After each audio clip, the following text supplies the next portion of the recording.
നമസ്കാരം. മുഖ്യമന്ത്രി വി.ഡി. സതീശനെതിരെ വധഭീഷണി ഉണ്ടായിരിക്കുന്നു എന്നുള്ള വാർത്തയാണ് ഇന്നലെ മുതൽ പരക്കുന്നത്. ഇന്നലെ തിരുവനന്തപുരത്ത് സിറ്റി പോലീസ് കമ്മീഷണറുടെ ഓഫീസിലെ ഫോണിലേക്ക് വിളിച്ചിട്ട് സോണി എന്ന് പറയുന്ന ഒരാളാണ് മുഖ്യമന്ത്രിയെയും കുടുംബത്തെയും താൻ വകവരുത്തും എന്ന് പറഞ്ഞത്. എന്തുകൊണ്ടാണ് മുഖ്യമന്ത്രിയെയും കുടുംബത്തെയും വകവരുത്തുവാൻ വേണ്ടി നിങ്ങൾ ശ്രമിക്കുന്നത് എന്നുള്ള ചോദ്യത്തിന് പരസ്പര വിരുദ്ധമായ പല അഭിപ്രായങ്ങളും അയാൾ പറഞ്ഞെങ്കിലും എനിക്ക് പ്രശസ്തനാകണം, അതിനുവേണ്ടിയാണ് ഞാൻ മുഖ്യമന്ത്രിയുടെ കുടുംബത്തോടൊപ്പം വധിക്കുവാൻ വേണ്ടി ശ്രമിക്കുന്നത്, വധഭീഷണി മുഴക്കിയത് എന്നാണ് സോണി എന്ന് പറയുന്നയാൾ പറഞ്ഞത്. അയാൾക്ക് മാനസികമായ വിഭ്രാന്തികളുണ്ട്, മാനസിക വിഭ്രാന്തി അനുഭവിക്കുന്ന ആളാണ് എന്നാണ് പോലീസ് രേഖപ്പെടുത്തുന്നത്. ഇതിനു മുമ്പും പല ആളുകളോടും ഇയാൾ ഇത്തരത്തിൽ പല രീതിയിലുള്ള മ്ലേച്ഛമായ പ്രസ്താവനകൾ നടത്തിയിട്ടുണ്ട് എന്ന് പോലീസ് സാക്ഷ്യം ചെയ്യുന്നു. എന്നാൽ സോണി മറ്റൊരു കാര്യം കൂടി പോലീസിനോട് പറഞ്ഞതായാണ് പോലീസിന്റെ മൊഴി രേഖപ്പെടുത്തിയിരിക്കുന്നത്. അതായത്, മുഖ്യമന്ത്രി എന്ന രീതിയിൽ വി.ഡി. സതീശന് വളരെ ചുരുങ്ങിയ സുരക്ഷാ സംവിധാനങ്ങൾ മാത്രമേ ഉള്ളൂ. ഒരു എസ്കോർട്ടും ഒരു പൈലറ്റും മാത്രമാണ് അദ്ദേഹത്തിനുള്ളത്. അതുകൊണ്ട് തീർച്ചയായും വലിയ വാഹന വ്യൂഹത്തിന്റെ അകമ്പടിയോട് കൂടിയല്ല വി.ഡി. സതീശൻ യാത്ര ചെയ്യുന്നത്. അതുകൊണ്ട് വി.ഡി. സതീശനെ വകവരുത്താൻ എളുപ്പമാണ്. ഞാൻ വി.ഡി. സതീശൻ എന്ന മുഖ്യമന്ത്രിയെയും അദ്ദേഹത്തിന്റെ കുടുംബത്തെയും വകവരുത്തും എന്നാണ് സോണി ഭീഷണി സന്ദേശത്തിൽ പറഞ്ഞിരിക്കുന്നത്. എന്തായാലും തിരുവനന്തപുരം കന്റോൺമെന്റ് പോലീസ് സോണിയെ അറസ്റ്റ് ചെയ്യുകയും കസ്റ്റഡിയിലെടുക്കുകയും ചെയ്തിരിക്കുന്നു. മുഖ്യമന്ത്രിക്കെതിരെ വധഭീഷണി മുഴുകിയ ആളെന്ന രീതിയിൽ സോണിയെ കസ്റ്റഡിയിൽ വച്ചിരിക്കുന്നു എന്നുള്ളതാണ് എടുത്തു പറയേണ്ട വസ്തുത. എന്നാൽ ഇതും തീർത്തും നിരുപദ്രവകരമായ രീതിയിലുള്ള ഒരു പ്രസ്താവനയോ അല്ലെങ്കിൽ ഒരു ഭീഷണി സന്ദേശമോ അല്ല എന്ന് തന്നെയാണ് ചില രാഷ്ട്രീയ പ്രബുദ്ധരും രാഷ്ട്രീയ നിരീക്ഷകരും ചൂണ്ടിക്കാണിക്കുന്നത്. കാരണം മുൻ മുഖ്യമന്ത്രിയായ ഇപ്പോഴത്തെ പ്രതിപക്ഷ നേതാവായ പിണറായി വിജയൻ അന്ന് മുഖ്യമന്ത്രിയായിരിക്കുമ്പോൾ 41 കാറിന്റെ അകമ്പടിയോടുകൂടി പോലീസിന്റെ ഇടിവണ്ടിയും മൊബൈൽ ജാമറും അതുപോലെ തന്നെ ആംബുലൻസും ഫയർഫോഴ്സും ഉൾപ്പെടെയുള്ള വലിയ ഒരു വാഹന വ്യൂഹത്തിന്റെ സന്നാഹത്തോടു കൂടിയാണ് അന്ന് സഞ്ചരിച്ചിരുന്നത്.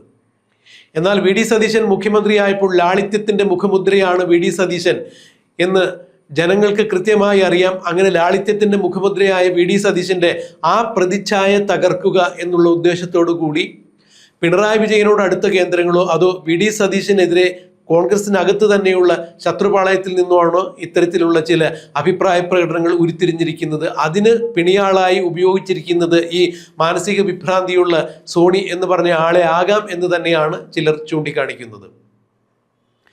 വി.ഡി. സതീശന് കോൺഗ്രസിന് പുറമെയുള്ള പാർട്ടികളിൽ നിന്ന് ഉള്ളതിനേക്കാൾ രാഷ്ട്രീയമായ ശത്രുക്കൾ കോൺഗ്രസിനകത്ത് തന്നെയുണ്ട് എന്നുള്ളതാണ് സൂചിപ്പിക്കാൻ കഴിയുക. കാരണം പ്രബലരായ 2 രാഷ്ട്രീയ എതിരാളികളെ എതിർത്ത് തോൽപ്പിച്ചുകൊണ്ടാണ് താരതമ്യേന ദുർബലനായ വി.ഡി. സതീശൻ മുഖ്യമന്ത്രി പദത്തിലേക്ക് എത്തിയത്. എന്നാൽ വി.ഡി. സതീശന്റെ ബലം എന്നുള്ളത് ജനങ്ങളായിരുന്നു. ജനങ്ങളുടെ മനസ്സിൽ വി.ഡി. സതീശനുള്ള സ്ഥാനം തന്നെയായിരുന്നു. ഹൈക്കമാൻഡിന്റെ ഭാഗത്തു നിന്ന് മുഖ്യമന്ത്രി സ്ഥാനാർത്ഥിയായി ഒടുവിൽ മാത്രമാണ് വി.ഡി. സതീശന്റെ പേര് ഉയർന്നു വന്നത്. കെ.സി. വേണുഗോപാലിനെയാണ് അവർ പരിഗണിച്ചിരുന്നത്. അല്ലാത്ത പക്ഷം രമേശ് ചെന്നിത്തലയ്ക്കോ മുതിർന്ന നേതാവ് എന്ന രീതിയിൽ രമേശ് ചെന്നിത്തലയായിരിക്കും മുഖ്യമന്ത്രി സ്ഥാനത്തേക്ക് പരിഗണിക്കുക എന്നൊക്കെയാണ് കേരളത്തിൽ അന്ന് പ്രചരിച്ചിരുന്നത്. എന്നാൽ ഘടകകക്ഷികൾ, മുസ്ലിം ലീഗ് അടക്കമുള്ള ഘടകകക്ഷികളും കേരളത്തിലെ ബഹുഭൂരിപക്ഷം വരുന്ന ജനങ്ങളും വി.ഡി. സതീശനൊപ്പം നിലകൊണ്ടു. ഘടകകക്ഷികൾ ആ കാര്യത്തിൽ തീരുമാനം പറഞ്ഞതാകട്ടെ, പൊതു തെരഞ്ഞെടുപ്പിൽ മത്സരിച്ച് ജയിച്ചു വന്ന് ജനകീയ സ്വീകാര്യനായ ഒരാളെ മുഖ്യമന്ത്രിയാക്കണം. അങ്ങനെ ഒരാൾ വി.ഡി. സതീശൻ തന്നെയാണ് എന്ന് മുസ്ലിം ലീഗ് തുറന്നു പറഞ്ഞു. അതോടുകൂടി രമേശ് ചെന്നിത്തലയുടെ ചീട്ട് കീറി, കെ.സി. വേണുഗോപാലിന്റെ ചീട്ട് കീറി. രാഹുൽ ഗാന്ധിയെ സംബന്ധിച്ചിടത്തോളം രാഹുൽ ഗാന്ധിയുടെ കുടുംബവുമായി ഏറെ അടുപ്പമുള്ള AICC ജനറൽ സെക്രട്ടറി വേണുഗോപാലിനെ കേരളത്തിലെ മുഖ്യമന്ത്രിയാക്കുന്നതിന് വേണ്ടിയായിരുന്നു താല്പര്യം. രാഹുൽ ഗാന്ധി അവസാന നിമിഷം വരെ വേണുഗോപാലിന് വേണ്ടി നിലകൊണ്ടിരുന്നു. എന്നാൽ കേരളത്തിലെ ജനങ്ങളാണ്, ഒരു രാഷ്ട്രീയ നേതാവിനെ സംബന്ധിച്ചിടത്തോളം ജനങ്ങളാണ് ആ നേതാവിൻ്റെ ശക്തി, ആ ജനങ്ങളാണ് അയാളുടെ ഹൈക്കമാൻഡ് എന്ന് തെളിയിക്കുന്ന തരത്തിൽ തന്നെയായിരുന്നു വി.ഡി. സതീശന് അനുകൂലമായി വി.ഡി. സതീശൻ മുഖ്യമന്ത്രിയാകണം എന്ന് കാണിച്ചുകൊണ്ട് തെരുവിൽ ജനം ഇറങ്ങി പ്രകടനം നടത്തുകയായിരുന്നു. ആരുടെയും ഒരു തരത്തിലുള്ള പ്രലോഭനം കൊണ്ടായിരുന്നില്ല അത്തരത്തിൽ വി.ഡി. സതീശന് അനുകൂലമായി തെരുവിൽ ജനങ്ങൾ ഒന്നിച്ചണിനിരുന്നത്. അത് വി.ഡി. സതീശന്റെ ഒരു നേതാവെന്ന രീതിയിൽ ലാളിത്യവും ജനകീയമായ സ്വീകാര്യതയുമുള്ള നേതാവെന്ന രീതിയിൽ തന്നെ വി.ഡി. സതീശൻ കേരളത്തെ നയിക്കണം എന്നുള്ള താല്പര്യമുള്ള ആളുകളായിരുന്നു. ഇവിടെയാണ് കെ.സി. വേണുഗോപാലിന് ഹൈക്കമാൻഡിന് രമേശ് ചെന്നിത്തലയ്ക്കുമെല്ലാം കണക്കുകൂട്ടലുകൾ പിഴച്ചത്. എന്നാൽ വി ഡി സതീശന്റെ എതിർ ക്യാമ്പുകൾ ഒരു കാരണവശാലും വി ഡി സതീശന് 5 വർഷക്കാലം സ്വസ്ഥമായി ആ കസേരയിലിരുന്ന് ഭരിക്കാൻ അനുവദിക്കില്ല എന്ന് തന്നെയാണ് ഇപ്പോൾ പുറത്തു വരുന്ന ചില നീക്കങ്ങളിൽ നിന്നും മനസ്സിലാക്കാൻ കഴിയുന്നത്. മുഖ്യമന്ത്രി ആയി ചാർജ് എടുത്തതിന് ശേഷം മന്ത്രിസഭ അധികാരത്തിൽ വന്ന് 1 മാസം കഴിയുന്നതിന് മുമ്പ് 2 വലിയ വിവാദങ്ങളാണ് ഇപ്പോൾ മുഖ്യമന്ത്രിക്ക് പരിഹരിക്കേണ്ടി വന്നത്. ഒന്ന്, KPCC പ്രസിഡന്റായ സണ്ണി ജോസഫിന്റെ അളിയനെ നിയമിച്ചു, ബന്ധുത്വ നിയമനം. സണ്ണി ജോസഫ് വിദ്യുച്ഛക്തി മന്ത്രി എന്ന രീതിയിൽ അദ്ദേഹത്തിന്റെ പ്രൈവറ്റ് സെക്രട്ടറിയായി അദ്ദേഹത്തിന്റെ അളിയനായ ബെന്നി തോമസിനെ നിയമിച്ചു എന്നുള്ളതാണ് ഒരു ആരോപണം വന്നത്. ആ ആരോപണം വന്നതിന് ശേഷം അത് പിൻവലിക്കുകയായിരുന്നു, ആ നിയമനം റദ്ദാക്കുകയായിരുന്നു. ഇതുപോലെ തന്നെയാണ് ശബരിമല സ്വർണ്ണക്കൊള്ള കേസുമായി ബന്ധപ്പെട്ട് സ്മാർട്ട് ക്രിയേഷൻസിന് വേണ്ടി, അതായത് ശബരിമലയിലെ സ്വർണം മുഴുവൻ കൊണ്ടുപോയി സ്മാർട്ട് ക്രിയേഷൻസിലാണ് ആ സ്വർണ്ണപ്പാളികളിൽ നിന്നും സ്വർണം വേർതിരിച്ച് 1700ഓളം ഗ്രാം വേർതിരിച്ചെടുത്ത് കൊള്ളക്കാർ കവർന്നത് എന്നുള്ളതായിരുന്നു അന്നുണ്ടായിരുന്ന കേസ്. അന്ന് സ്മാർട്ട് ക്രിയേഷൻസിന്റെ അഭിഭാഷകനായി കോടതിയിൽ ഹാജരായ പ്രദീപ് കുമാറിനെയാണ് വീണ്ടും ഗവൺമെന്റ് ഇല്ലാതിരുന്ന ഒരു തസ്തിക, ഗവൺമെന്റ് സ്പെഷ്യൽ പ്ലീഡർ എന്ന് പറഞ്ഞ ഒരു പ്ലീഡറിന്റെ തസ്തിക ഉണ്ടാക്കി അവിടെ നിയമിച്ചത് എന്നുള്ളതായിരുന്നു ഈ അടുത്ത ദിവസം ഉണ്ടായ വിവാദം. എന്നാൽ ഇന്നത്തോടുകൂടി ആ വിവാദത്തിന് വിരാമമിട്ടു. ആ തസ്തികയിലേക്കും നിയമിക്കപ്പെട്ട പ്രദീപ് കുമാറിന്റെ അടുത്തിൽ നിന്ന് വി ഡി സതീശൻ രാജി ആവശ്യപ്പെട്ടു, രാജി എഴുതി വാങ്ങി എന്നുള്ളത് തന്നെയാണ് മനസ്സിലാക്കാൻ കഴിയുന്നത്. അപ്പോൾ അധികാരത്തിലെത്തിയ വി ഡി സതീശന് ഏത് വിധേനയും സതീശന്റെ പ്രതിച്ഛായ തകർത്ത് ജനകീയ സ്വീകാര്യതയുള്ള നേതാവ് എന്ന് തകർത്ത് മുന്നണിയിലും അതുപോലെ തന്നെയുള്ള തൻ്റെ മന്ത്രിസഭയിലുള്ള മറ്റു മന്ത്രിമാരോടുമെല്ലാം കൂടിയാലോചിച്ച് തീരുമാനമെടുക്കാത്ത ഒരാൾ എന്ന രീതിയിലുള്ള ഒരു പ്രതിച്ഛായ വരുത്തി തീർത്ത് സതീശന്റെ ലാളിത്യത്തിന്റെ മുഖമുദ്ര തകർത്ത് അദ്ദേഹത്തെ താഴെ ഇറക്കുന്നതിന് വേണ്ടി ഒരുപക്ഷെ കോൺഗ്രസിനകത്ത് തന്നെയുള്ള അദ്ദേഹത്തിന്റെ എതിർചേരിയിൽപ്പെട്ട ആളുകളാണ് ഇതുപോലെ വി ഡി സതീശനെതിരെ ഓരോന്ന് പടച്ചു വിടുന്നത് എന്നാണ് ചില ആളുകൾ പറയുന്നത്. അതുകൊണ്ട് വി ഡി സതീശൻ ജാഗരൂകരായിരിക്കണം എന്ന് തന്നെയാണ് ഇതിൽ നിന്നും പറയാൻ ഉദ്ദേശിക്കുന്നത്. മാത്രമല്ല, വി ഡി സതീശനെ സംബന്ധിച്ചിടത്തോളം ഇപ്പോൾ 3 വണ്ടികളുടെ ആഡംബരത്തോടു കൂടി മാത്രമാണ് അദ്ദേഹം യാത്ര ചെയ്യുന്നത്, അല്ലെങ്കിൽ അകമ്പടിയോടുകൂടി മാത്രമാണ് യാത്ര ചെയ്യുന്നത്. അതും തനിക്ക് ആവശ്യമില്ല എന്നാണ് അദ്ദേഹം ആദ്യമേ DGPയോട് പറഞ്ഞത്. എന്നാൽ മുഖ്യമന്ത്രി എന്ന് പറഞ്ഞാൽ Z+ കാറ്റഗറി പ്രോട്ടോകോൾ അനുസരിച്ച് സുരക്ഷയുള്ള ആളാണ്. അതുകൊണ്ട് ഒരു വണ്ടി എസ്കോർട്ടും ഒരു വണ്ടി പൈലറ്റും ആവശ്യമായി വരും, അത് നിഷേധിക്കരുത് എന്ന് DGP ആവശ്യപ്പെട്ടതിനെ തുടർന്ന് എന്നാൽ അങ്ങനെ ആയിക്കോട്ടെ, 3 വണ്ടിയിൽ കൂടുതൽ പാടില്ല എന്നുള്ള നിബന്ധനയോടുകൂടി തന്നെയാണ് വി ഡി സതീശൻ താൻ സഞ്ചരിക്കുന്ന വണ്ടി അടക്കം 3 വണ്ടി മാത്രം തൻ്റെ വാഹന വ്യൂഹത്തിൽ മതി എന്നുള്ളൊരു തീരുമാനമെടുക്കുകയായിരുന്നു.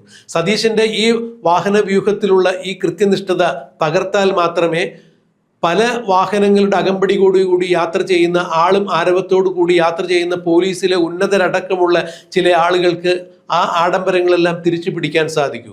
എന്നാൽ മുഖ്യമന്ത്രി ലാളിത്യത്തിന്റെ മുഖമുദ്ര എന്നോണം കേവലം 3 വണ്ടിയുടെ മാത്രം അകമ്പടിയോടുകൂടി യാത്ര ചെയ്യുമ്പോൾ, അല്ലെങ്കിൽ തൻ്റെ വാഹനവ്യൂഹത്തിൽ 3 വാഹനങ്ങൾ മാത്രം ഉൾപ്പെടുത്തുന്നുള്ളൂ എന്ന് പറയുമ്പോൾ നിറയെ വാഹനങ്ങളുടെ അകമ്പടിയോടുകൂടി യാത്ര ചെയ്യുന്ന ആളുകൾക്ക് അത് പുനഃസ്ഥാപിക്കാൻ പറ്റാതെ വരുന്നു. അപ്പോൾ അവരുടെ ആഡംബരങ്ങൾ കുറഞ്ഞു പോകുന്നു. അങ്ങനെ ആഡംബരം ശീലിച്ച ചില ഉന്നത പോലീസ് ഉദ്യോഗസ്ഥരടക്കമുള്ള ആളുകൾക്ക് വി ഡി സതീശന്റെ ഈ ലാളിത്യത്തിന്റെ മുഖമുദ്ര തകർക്കേണ്ടതുണ്ട്, പ്രതിച്ഛായ തകർക്കേണ്ടതുണ്ട്.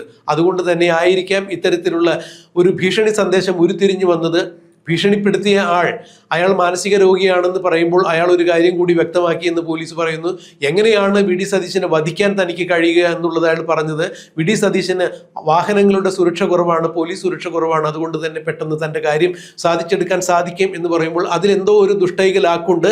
കാരണം വി ഡി സതീശന്റെ സുരക്ഷ വർദ്ധിപ്പിക്കുന്നതിന് വേണ്ടി പോലീസിന് ഇത്തരം തീരുമാനങ്ങളിലൂടെ ചില പുതിയ അഭിപ്രായങ്ങൾ കൈക്കൊള്ളാൻ സാധിക്കും. അത് വി ഡി സതീശനെ കൊണ്ട് നിർബന്ധപൂർവ്വം അനുസരിപ്പിച്ച് ഇപ്പോൾ ലാളിത്യത്തിന്റെ മുഖമുദ്രയാണ് മുഖ്യമന്ത്രി, അല്ലെങ്കിൽ 3 വണ്ടി മാത്രമാണ് മുഖ്യമന്ത്രി വാഹനവ്യൂഹത്തിലുള്ളത് എന്നൊക്കെ തകർക്കാൻ വേണ്ടി, വി ഡി സതീശന്റെ പ്രതിച്ഛായ തകർക്കുവാൻ വേണ്ടി ചില സ്ഥാപിത താല്പര്യക്കാർ ആണ് ഇത്തരത്തിലുള്ള ചില തീരുമാനങ്ങൾ ഉണ്ടാക്കുന്നത്, അല്ലെങ്കിൽ ഇത്തരം ചില ആരോപണങ്ങൾ പടച്ചുവിടുന്നതിന്റെ പുറകിൽ എന്നൊക്കെയാണ് ഇപ്പോൾ ചില രാഷ്ട്രീയ നിരീക്ഷകർ ചൂണ്ടിക്കാണിക്കുന്നത്. എന്ത് തന്നെയായാലും വി ഡി സതീശൻ എന്ന മുഖ്യമന്ത്രി ജാഗരൂകനായിരിക്കണം, ഇതിലൊന്നും പെട്ടുപോകരുത് എന്ന് തന്നെയാണ് പറയാനുള്ളത്. മുഖ്യമന്ത്രി എന്ന രീതിയിൽ വി ഡി സതീശനെതിരെ വധഭീഷണി മുഴക്കിയ മാനസിക രോഗിയെ അധികനാൾ കസ്റ്റഡിയിൽ വെച്ചുകൊണ്ടിരുന്നാലും അതിനെതിരെയും പരാമർശങ്ങൾ ഉണ്ടാകും. എന്തായാലും അത് നിയമപരമായി പോലീസ് കൈകാര്യം ചെയ്യട്ടെ. ആൾക്ക് മാനസിക വിഭ്രാന്തി ഉണ്ടെങ്കിൽ അതിൻ്റെ അടിസ്ഥാനത്തിൽ നിയമം അനുവദിക്കുമെന്നുണ്ടെങ്കിൽ അതിൻ്റെ ആനുകൂല്യത്തിൽ വിട്ടയക്കട്ടെ. എന്തായാലും വി ഡി സതീശൻ ഇത്തരം ആളുകളുടെ സുരക്ഷ വീഴ്ചകൾ ഉണ്ട് അല്ലെങ്കിൽ സുരക്ഷാ ഭീഷണിയുണ്ട് എന്ന് കാണിച്ച് എന്ന് മനസ്സിലാക്കിക്കൊണ്ട് വി ഡി സതീശൻ്റെ സുരക്ഷ വർദ്ധിപ്പിച്ച് 41 കാറിൻ്റെ അകമ്പടിയോടുകൂടി മുൻപ് പിണറായി വിജയൻ യാത്ര ചെയ്തതുപോലെ ജനങ്ങളുടെ യാത്രാ സൗകര്യവും സഞ്ചാര സ്വാതന്ത്ര്യവും നിഷേധിച്ചുകൊണ്ട് യാത്ര ചെയ്യാൻ ഒരുങ്ങുകയാണെങ്കിൽ വി ഡി സതീശൻ്റെ പ്രതിച്ഛായ നഷ്ടമാകും. ഒരുപക്ഷെ വി ഡി സതീശന് സുരക്ഷ വർദ്ധിപ്പിക്കണം എന്ന് പറയുന്ന ആളുകൾ വി ഡി സതീശൻ്റെ പ്രതിച്ഛായ നഷ്ടമാക്കി അദ്ദേഹത്തെ സ്ഥാനഭ്രഷ്ടനാക്കാൻ തന്നെയായിരിക്കും ഉദ്ദേശിക്കുന്നത്. അതെന്തായാലും സംഭവിക്കാതിരിക്കട്ടെ. വി ഡി സതീശൻ ജാഗരൂകനായിരിക്കട്ടെ എന്ന് തന്നെയാണ് നമുക്ക് പറയാനുള്ളത്.